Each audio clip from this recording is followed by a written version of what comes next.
Bom, dando prosseguimento com a nossa aula 6, de higiene e estabilidade dos minerais, agora a gente vai ver um pouco sobre os processos de formação desses minerais. Essa parte é dividida em duas partes, tá lá na playlist, né, das aulas 6, tá?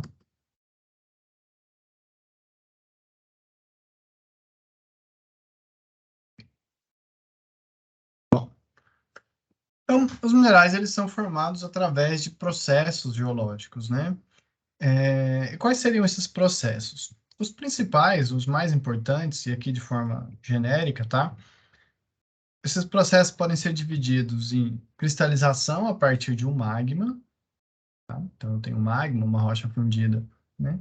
E vou gerar um cristal. Cristalização um crescimento de um cristal no estado sólido, e a esse processo a gente também pode dar o nome de recristalização, porque eu já tenho um cristal e ele vai, né, mudar, ou vai formar um outro mineral em estado sólido.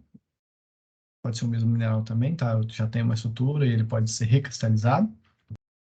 A gente tem a precipitação ou sublimação a partir de uma solução aquosa, tá? Então, pode ser tanto um líquido quanto um gás, mas, né, a partir de uma solução.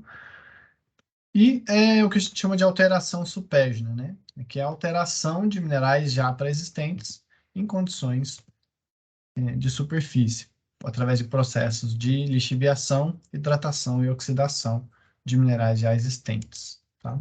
Então, esses são os principais tipos, os principais processos geológicos que podem formar minerais.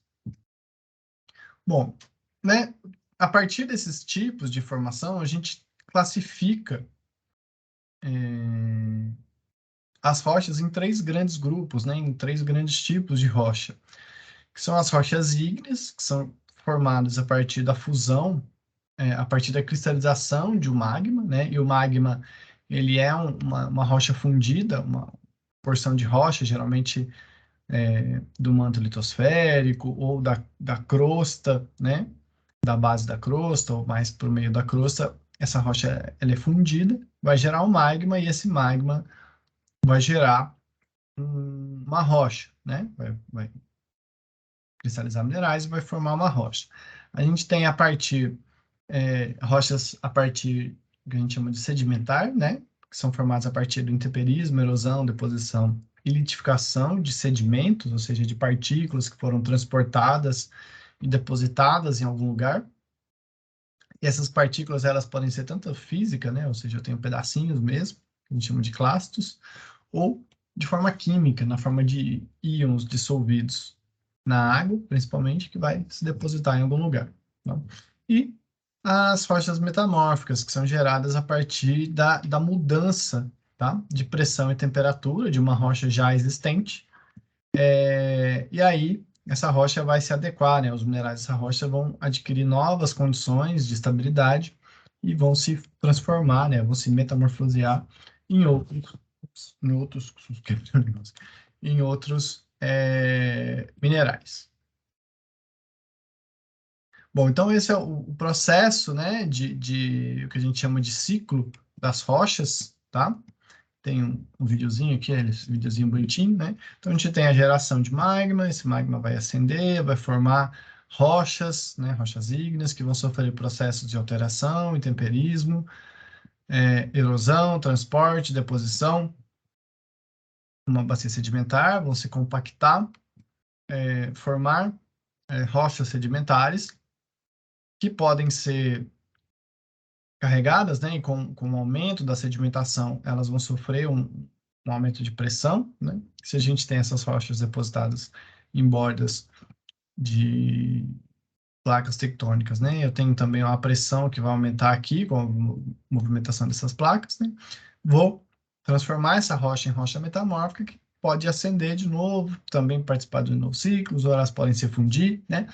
É o chamado ciclo das rochas, é bom vocês darem uma olhada com cuidado nesse ciclo, que ele é bem interessante, ele é bem importante, né, para o entendimento dos processos geológicos, tá?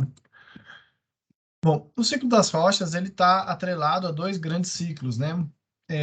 O ciclo tectônico, né, que a gente chama de, às vezes, de ciclo de Wilson, né, que é o ciclo de abertura, né, colisão, amalgamação de continentes, depois quebra de continentes, né, e assim, né, o planeta sofreu aí ao longo de sua existência alguns ciclos de formação de supercontinentes e quebra de supercontinentes, né, no momento a gente está participando da quebra de um supercontinente, né, a chamada Pangeia, ocorreu aí há mais ou menos de 180, 112 milhões de anos, né, é, e ainda está em expansão, né? Ou seja, mas como a superfície do planeta é finita, né? Se eu expando de um lado, em algum momento eu vou colidir de outro, né? Então, por isso a gente tem o ciclo. E o outro ciclo importante é o ciclo hidrológico, né? É, então, a precipitação, a evaporação, chuva, esse processo ele participa ativamente, né, do processo do ciclo das rochas, principalmente na parte sedimentar, né, atuando no intemperismo, na erosão de rochas já existentes, né, a geração de solos e sedimentos e a formação de sedimentos químicos, principalmente, né, ou toda a bacia sedimentar praticamente tem água envolvida, né, então esses ciclos eles são interdependentes, né. O principal é o ciclo tectônico, né, ele que comanda todo o ciclo, todo o resto das coisas, né. Bom, e esses ciclos, eles têm seus campos de estabilidade, né? Então, o campo das rochas ígneas, ele é mais fácil de delimitar, porque eu tenho rocha fundida, eu tenho magma, cristalizou, tem rocha ígnea, tá? Eu tenho aqui uma interface entre as rochas ígneas e as rochas metamórficas, e quando a rocha não funde completamente, né? Ela começa a recristalizar, eu começo a fundir, mas essa fusão não derrete, né, não funde a rocha toda, que é o que ocorre invariavelmente, né? Eu nunca fundo completamente, eu nunca fundo 100% de uma rocha. Eu vou fundir partes dela, algumas coisas não vão ser fundidas e outras vão ser fundidas, né? Esse é um processo que a gente dá o nome de fusão parcial. Tá? Eu tenho aqui todo um campo de reinado, né, das rochas metamórficas, né, que eu tenho condições de pressão e temperaturas muito variáveis, né? E o limite aqui da diagênese para as rochas metamórficas também é um limite meio arbitrário, né? A gente costuma definir como o surgimento de alguns minerais específicos, tá? A gente está deixando o campo da diagênese, o campo do soterramento, né? Os sedimentos vão acumulando, vão soterrando, vão aumentando a pressão, a temperatura, até que eu deixo o campo sedimentar e passo para o campo metamórfico, né? Mas esse limite ele é definido de forma arbitrária, né, pelos humanos. Então, isso aqui pode variar dependendo dos autores ou das fontes que vocês consultam, tá? Bom, e cada tipo de rocha tem os seus minerais mais importantes, né? Os seus minerais que a gente chama de minerais formadores de rocha, tá? São os minerais que compõem grande parte das rochas. Então, quartzo e feldspato tem praticamente todas, né? Todos os tipos, são os minerais mais importantes. Para as rochas ígneas, alguns minerais notáveis, né? São piroxênios, anfibólios, olivina, biotita, magnetita, titanita, apatita, são alguns minerais que são típicos de rochas ígneas, que ocorrem, né, em muitos tipos e definem rochas ígneas. Já para as rochas metamórficas, a gente tem alguns outros minerais, clorita, serpentina, micas também, né, biotita muscovita, anfibólio, granada, estaurolita, ou alguns tipos mais específicos, como calcita e dolomita, né, são minerais tipicamente metamórficos, que vieram da recristalização de outros minerais. E minerais tipicamente sedimentares são argilominerais, como elita e caulinita, óxidos e hidróxidos, como gipsita, guetita e hematita, quartzo e feldspato, que resistem bem, né? E minerais que precipitam, né? Minerais químicos, como carbonatos, né? Calcita, aragonita, e minerais evaporíticos, como alita e gipsita. Então, existem vários tipos aqui, os sedimentares são mais, processos são mais diferentes. Bom, uma coisa importante é que os minerais eles possuem idades muito variáveis de formação, né? As idades mais antigas que a gente tem registro são minerais em meteoritos, tá? Que atingem idades aqui de 4.565 milhões de anos. Parece estranho, mas na geologia a gente costuma falar em 1.000 milhões de anos, tá? Ou seja, 4,5 bilhões de anos, né?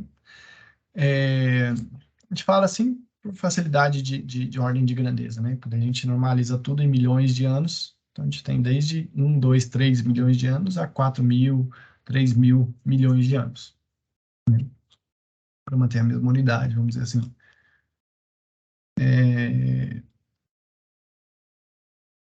Então, a gente tem aqui as idades, né, do sistema solar. Então, a idade do sistema solar ela é inferida pela datação em meteoritos. Então, a gente tem alguns meteoritos. Os meteoritos têm praticamente todos a mesma idade, né, idades muito próximas, que é a idade de formação do sistema solar. Todos eles foram formados no mesmo momento aí, né? O material mais antigo da Terra, né, do nosso planeta, formado no nosso planeta que a gente tem registro, são zircões, né, que são esses mineraizinhos pequenininhos aqui, são silicatos de zircônio. São minerais muito resistentes, eles conseguem atravessar o ciclo geológico muitas vezes, né, sem serem alterados ou recristalizados e tal. São zircões detríticos de uma rocha metasedimentar, né, numa região chamada Jack Hills, na Austrália, né, são as idades mais antigas do nosso planeta que a gente tem registro, que é 4,380 milhões de anos, né, então, do momento da formação do sistema solar até a gente até a gente começar a ter material sólido no nosso planeta, se passaram aí 200 milhões de anos.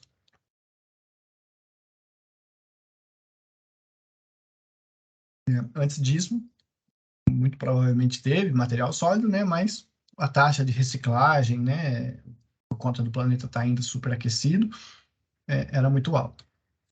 Bom, e a gente tem minerais muito jovens, minerais estão sendo formados nesse momento, né, em diversos ambientes geológicos, em diversos ambientes geológicos por aí, né, como aí, em qualquer barranco, em qualquer serra, qualquer crista, oceano, né, a gente tem minerais sendo formados nesse exato momento. Bom, então o primeiro processo importante aqui, né, é a cristalização magmática, né?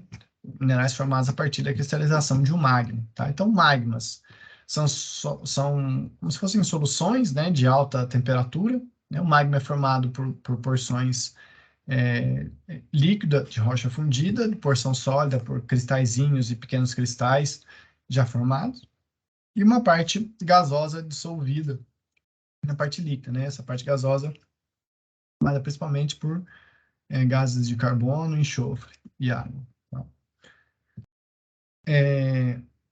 Bom, e a cristalização, a partir de um magma, ela ocorre segundo uma sequência, né? Que é definida a partir da composição de um magma, né? E das dinâmicas de processo, né? De acordo com os processos magmáticos que essa rocha atravessa, tá? Então, a gente tem minerais que são formados num primeiro estágio, em temperaturas mais elevadas, tá? São pequenos minerais, pequenos cristais, geralmente de elementos que atingem um ponto de saturação mais rápido, né? Como o zircônio, a gente vai formar o zircão, o fósforo, a gente vai formar a apatita, o ferro, a gente vai formar a magnetita, né? São elementos que atingem um ponto de saturação rápido, né? E a gente já começa a formar alguns cristalzinhos pequenos. A gente tem uma fase de cristalização principal, que é a fase onde os minerais que sustentam a rocha, né, o maior volume de minerais é formado. A gente tem uma fase final, né, uma fase tardia, onde os minerais que sobraram, final de cristalização, vão se formar. E as fases pós-magmáticas, né, as fases que depois ainda de toda a rocha cristalizada, a gente tem percolação de fluidos e outras coisas que também podem gerar minerais importantes e podem gerar principalmente mineralizações, né, minerais de interesse econômico, tá? Mas tudo isso vai depender das condições né, da composição inicial desse magma e dos processos geológicos que ele atravessou. E aí a gente tem a conhecida série de Bowen, né, que é uma série definida lá no começo do século XX, né, por Bowen, onde ele viu que os minerais eles tinham uma sequência de cristalização, eles não cresciam aleatoriamente, né? É importante ressaltar que essa sequência, ela a grosso modo, tá? Obviamente, existem muitas exceções, como tudo na geologia, e essas exceções, na verdade, dependem de diversos fatores, né? Como condição inicial, composição inicial, pressão, temperatura, pressão de fluido, é, composição dos fluidos, tá? Então, depende de muita coisa.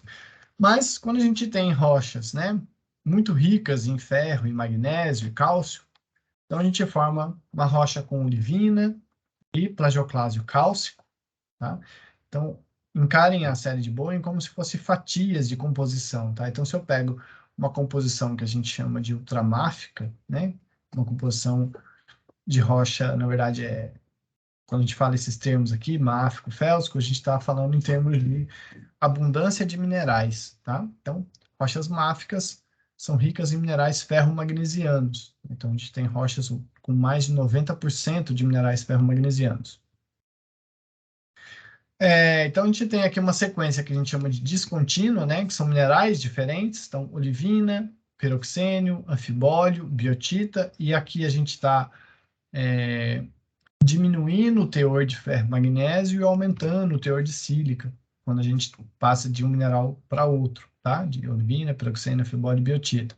E, a partir de anfibólio e biotita, a gente também começa a adicionar água na estrutura dos minerais, né? Ou seja, eu estou deixando meus minerais hidratados, tá? E a gente tem uma sequência contínua, que é uma mudança de plagioclásio cálcico para plagioclásio sódico, tá? Então, aqui é o mesmo mineral, mas a composição desse mineral vai mudando. E aí a gente tem os minerais finais aqui, né? Feldspato alcalino, né? Que está como K-feldspato, mas é feldspato alcalino, muscovita e quartzo, né? São os últimos minerais a se cristalizar na rocha, tá? Então, lembrando, né, daqueles diagramas de fase, a gente tem diversos diagramas na geologia, né, que a gente estuda na geoquímica, na petrologia, tá? E esses diagramas vão dizer para a gente, de acordo com a nossa composição inicial, qual mineral vai crescer primeiro, né? Então, a gente tem aqui um diagrama de composição, né, de obsídio anortita, de obsídio é um peroxênio cálcico, e anortita é o plagioclásio cálcico, né? Esse sistema representaria uma rocha basáltica, tá?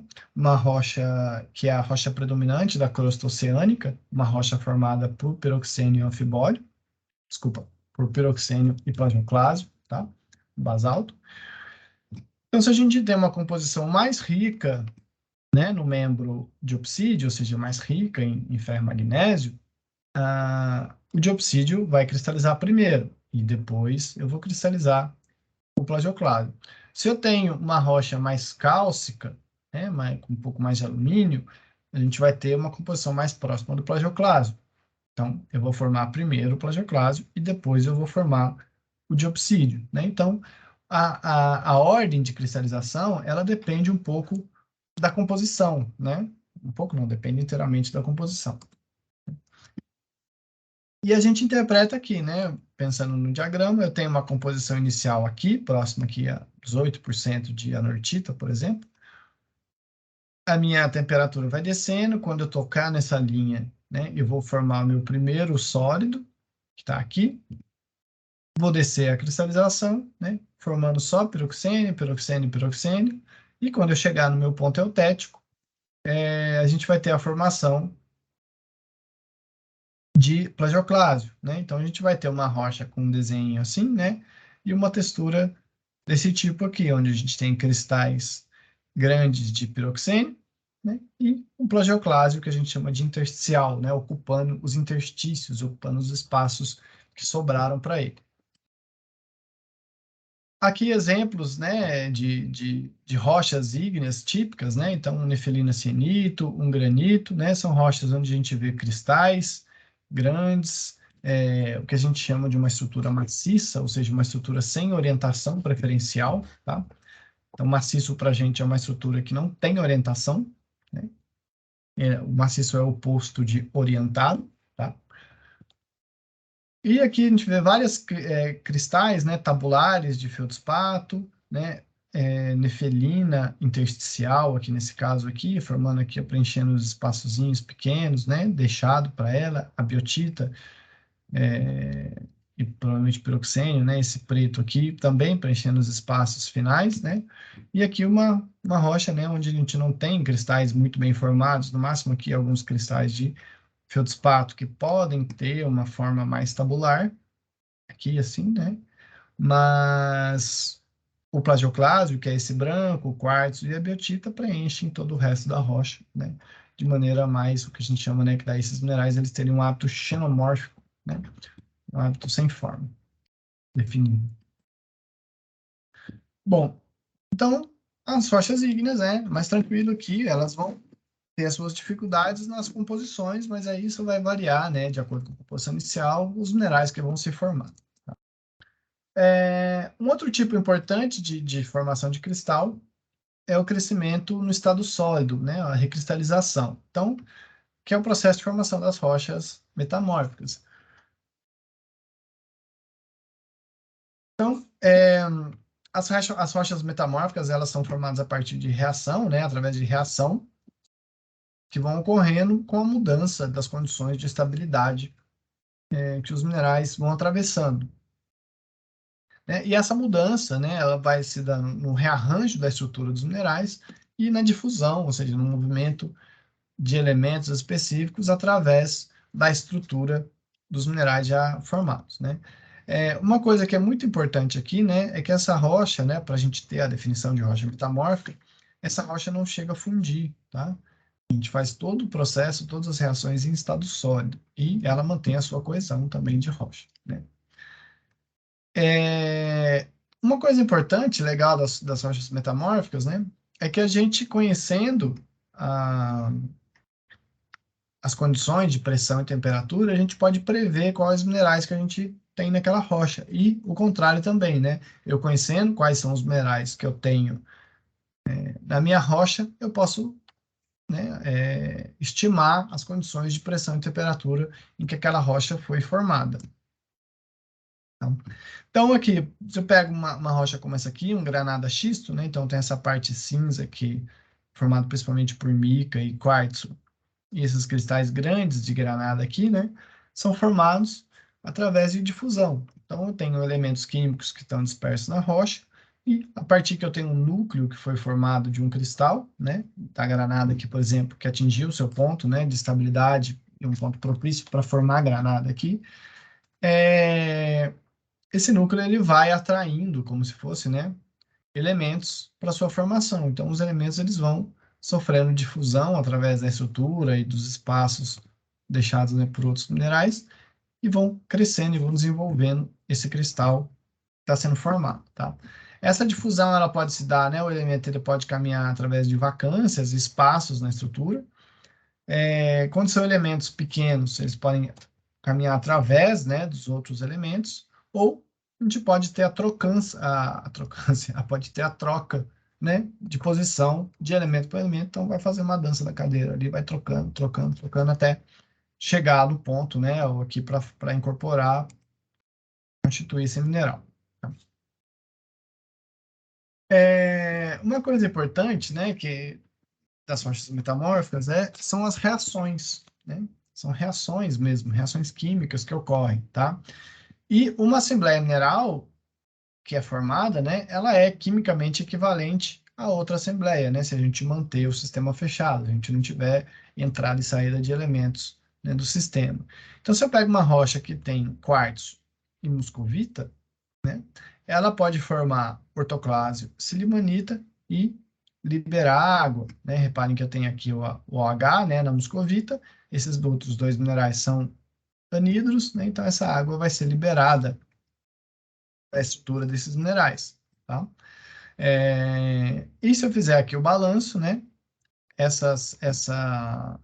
A composição desses dois minerais, né, quartzo e muscovita, é equivalente a essa outra. Então, eu preciso fazer aí o balanço da equação para funcionar, tá? E essa assembleia mineral, ou seja, esses minerais existentes numa rocha que estão em condições de estabilidade, tá? É o que a gente chama de paragênese mineral, tá? Então, a paragênese é uma assembleia particular, né, de minerais que foram formados, né, pelas mesmas condições de pressão e temperatura, tá? Então, eu tenho aqui, por exemplo, uma rocha com granada, hornblende e plagioclásio, em uma condição de pressão e temperatura. Se eu trocar essas condições, eu posso, né, esses minerais podem se reagir entre si e formar clorita, actinolita e epídoto, né? Eu tenho, ou seja, eu vou manter a minha composição química, tá? Geral da rocha, do meu sistema, mas eu posso ter uma mudança de fases, né? De minerais aqui, tá? Então, os minerais que estão em equilíbrio na minha rocha, lembra lá daquelas condições de equilíbrio, né? Que estão instáveis na minha rocha, tá? Eles formam uma assembleia mineral. Lembrando que a gente pode ter minerais que sobram, que não participaram da reação, ou a reação não deu tempo, a reação não foi eficiente, né? E aí esses são minerais que são metaestáveis na minha rocha. Então, se eu pego aqui um diagrama, né, para esse sistema, que a gente chama de sistema ASH, né, alumínio, silício e água, tá? Considerando que eu tenho um excesso de quartzo e água, eu posso ter essas fases aqui sendo formadas, né? Então, caulinita, pirofilita, cianita, silimanita, andaluzita, quartzo e água. São essas fases possíveis aqui no meu sistema. Então, se eu aumento a minha temperatura numa composição, uma pressão qualquer, eu passo de caulinita para pirofilita. Então, eu tenho uma reação aqui de caulinita, tá? Mais 2 quartos, o quartzo está em excesso na rocha, lembra, né? Eu vou formar pirofilita e vou liberar água. Eu posso ter a reação, continuando, né? Pirofilita mais quartzo, desculpa, pirofilita, eu vou quebrar a pirofilita em cianita mais quartzo e liberar água. Eu posso fazer isso com andaluzita. Esses três minerais, eles são polimorfos, né? Então, a reação são reações polimórficas, eu só vou mexer na estrutura, tá? Então, a gente tem diversas reações que podem ocorrer na minha rocha, né? Então, eu sabendo qual que é a composição dela, quais são os minerais que estão presentes, eu posso saber qual foi a trajetória, né? Ou quais foram as condições de pressão e temperatura que essa rocha atingiu. Esse diagrama aqui ele é simplesinho, né? Quando a gente começa a aumentar o sistema, eu já adiciono potássio, ferro, magnésio, alumínio, silício e água, com excesso de quartzo, muscovita e água, tá? A gente já tem várias outras fases minerais que podem ser formadas, tá? Eu tenho aqui, né, essa linha vermelha aqui, né, são as condições de cianita, silimanita e andaluzita, mas eu tenho vários minerais aqui, tá? Clorita, cloritóide, granada, estaurolita, biotita, tá? Cordierita, são minerais que podem formar, e aí eu sabendo uma rocha, né, se a rocha, por exemplo, tem aqui estaurolita, granada e biotita, eu estou numa estabilidade aqui, né, numa condição de pressão mais alta e uma temperatura razoavelmente elevado, tá? Então, isso serve para a gente prever as coisas, né? Aqui, exemplos de rochas metamórficas, né? Então, a gente tem aqui um granada biotita xisto, tá? Mica xisto, né? Então, a gente tem uma estrutura foliada, uma estrutura bastante orientada, tá? E a gente tem essa parte aqui, cristais finos, né? De quartzo e mica, pode ser que tenha muscovita e biotita junto, né? Não dá para saber pela foto aqui, mas tem uma parte que está mais douradinha, uma parte que está mais preta, né? E a gente tem porfiroblastos de granada, que são essas bolinhas cor de vinho, roxeada aqui, né? E silimanita e cianita, que são essas porçõezinhas mais azuladas aqui que a gente tem na rocha, né? Então, essa é uma rocha folhada, uma textura típica de rocha metamórfica. E aqui embaixo, um biotita gneiss. Uma rocha também orientada, né? Mas aqui ela é bandada. Então, eu tenho bandas onde predominam quartzo e feldspato, que são essas bandas claras, e bandas onde predominam a biotita e anfibólio, provavelmente, né? Que são essas bandas escuras, né? Então, a gente tem uma segregação aqui de minerais, né, para formar essa rocha, tá? Também faz parte do processo, né? Dos processos de geração de rocha metamórfica e são coisas mais complexas, né? Então, lembrando aqui, então, a gente, né, o nosso diagrama, a gente tem desde rochas metamórficas de baixo grau até rochas metamórficas de alto grau, tá? Então, e à medida que eu vou mudando isso aqui, né, eu vou mudando a mineralogia da minha rocha, tá? Então, A gente tem desde rochas sedimentares formadas por argilominerais, e aí a gente passa por ardósia, filito, xisto, gneiss, granulito, né? A gente vai aumentando o grau de o grau metamórfico, né? Ou seja, eu vou aumentando a pressão e temperatura da minha rocha até eu eventualmente chegar a fundir. E à medida que eu vou aumentando, né, minerais vão ficando estáveis ou deixando de ser estáveis à medida que isso vai progredindo. E uma última coisa aqui que é muito importante, né, que além dessas condições de pressão e temperatura, a gente também depende da composição inicial, né? Então, se eu tenho rochas aluminosas, ou seja, metapelitos, né, rochas formadas por argilominerais inicialmente, tá? Rochas sedimentares, a gente vai ter rochas muito ricas em alumínios e a gente vai ter uma mineralogia essencialmente aluminosa, né? A gente vai ter minerais que demonstram isso para a gente. Então, rochas com polimorfos de alumínio silicato,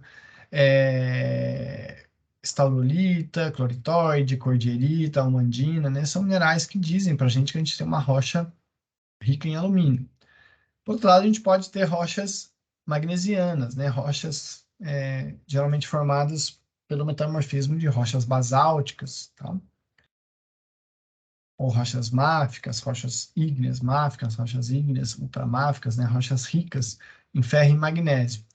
E aí a gente vai ter outros minerais, né? Ao invés de ter minerais aluminosos, a gente vai ter minerais ferromagnesianos, tá? Então, talco, serpentina, antofilita, cumentonita, né? São minerais tipicamente magnesianos, né? Que vão formar rochas magnesianas. E a gente pode ter minerais cálcicos também, né? Que vão ser formados a partir de rochas cálcicas. Então, volastonita, escapolita, tremolita, calcita, né? São minerais ricos em cálcio que vão dizer para a gente que essa rocha é uma rocha cáustica, né? O protólito, ou seja, a rocha que deu origem a essa rocha metamórfica era muito rica em cálcio. Bom, te finaliza essa parte, segunda parte dessa aula 6, né? E já vamos para a terceira.